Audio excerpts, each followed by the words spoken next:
Gaur hitz egin nahi dut, berez nire liburu baten inguruan, baina liburua da hiru istripu eta bi amodio. Eta, liburu horretan badaude gauzatxo batzuk kontatu nahiko ditudanak, ze esate baterako protagonista edo narratzailea, Anuska, dago liluratua askotan pasatzen zait liburuetan. Sartzen zait beti asko maite deten edo asko oso kutxuna deten irudi, ez dakit historikoren bat, edo kasu honetan da Marie Curie zientzialaria.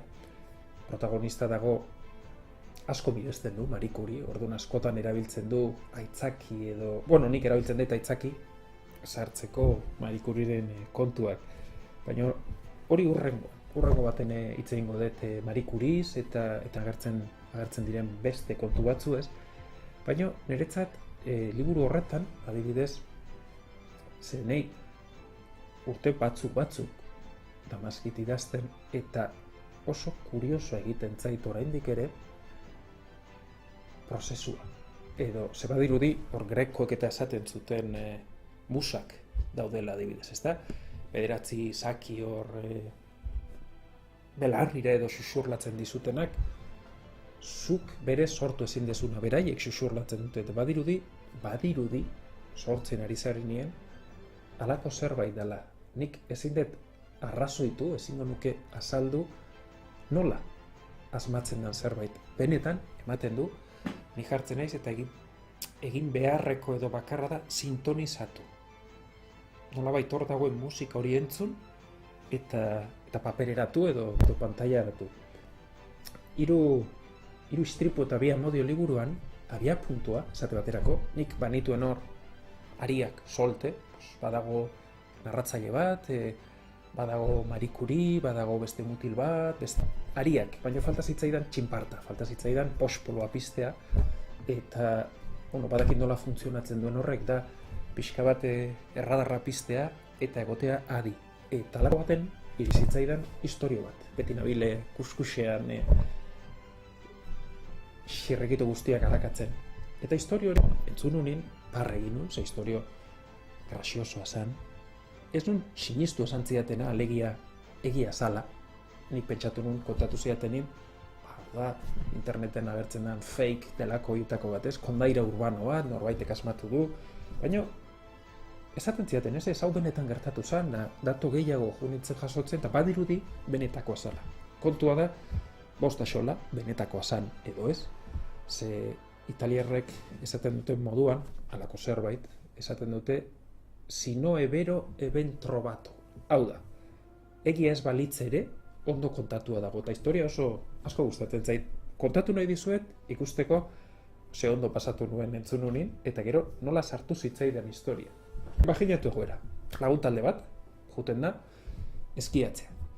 Laguntalde horretan dago neska bat, ez dana oso trebea edo ez dana egon eskiatzen ordura arte, orduan lagunak hor daude, batzuk hobeto, batzuk askarro, eta neska hau ez da moldatzen. Neska hau baldar sentitzen da, erori eta erori, ez du goxatzen. Eta gaina halako batean, kriston pixagura sartzen zain.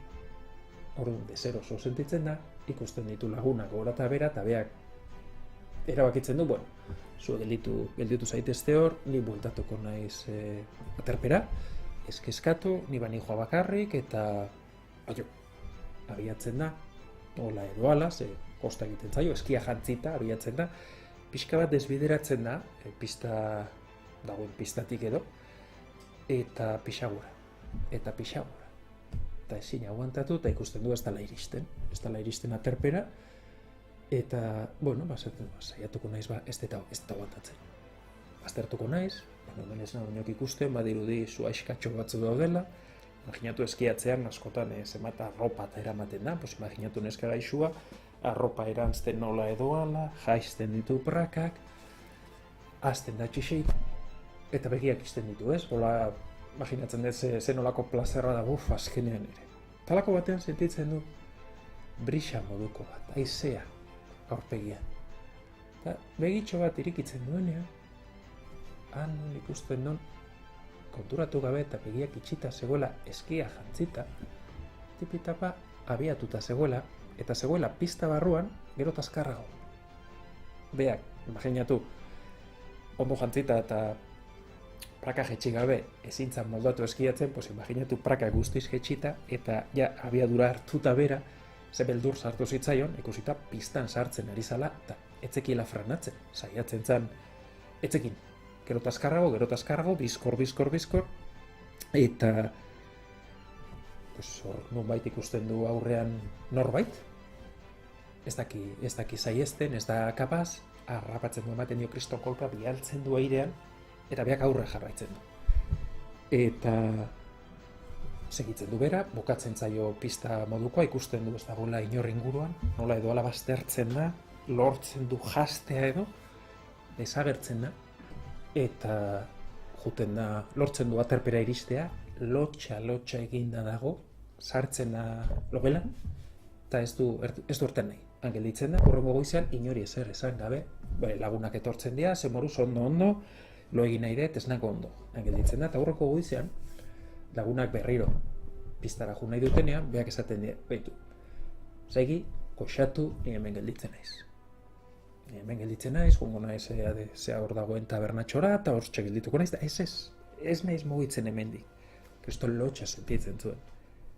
Juten da lagunak pistara, beha juten da tabernara, eta tabernan tipo bat, mutil bat, aurkitzen du, igeltsua besoan, eta beste inorrez, ordu, halako baten, elkarra agurtu eta hitz egiten hasten da mutila, jo, atzo ez dakizu ze pasatu zitzaidan. Nengoen pistan lasai asko, eta halako baten hor ikusten dut, neska zoro bat biluzi praka jetxita jata gaine etorri eta hor bialdu nindun, besoa puskatu. Neska hau isilik, pentsatzen dut, jarriko zala gorri, more eta baino isilik. Bai, ze gauza pasatzen dien. Hau, kontatu zidaten benetako historioa edo horretan, jarraitzen dute hitz egiten, eta azkenean eskontzen omen dira, eta gero aitortzen dio neskak bea zala. Nik abiapuntu hori hartzen dut, eta sartzen dut historian oso ondo. Piztu zizkidan inguruko ari guztiak horrela ezagutzen du protagonistak, Anuskak, beste protagonista bat, mutila, gero beste neska bat ezagutuko du, gero hasiko die saltxamaltxak, baino asko gustatu zitzaidan ikustea, nengoen trabatuta pentsatzen, nola hilkatuko ditut bide solte hauek, eta halako batean historio hori iritsi zitzaidan, eta bueno, azkenean sinistu nun egia izan zitekela, eta benetan barrutik sentitu nun neskarek ze sentitu, ote zitun han aldapan behira zihula, praka jetxita, gelditu ezin da.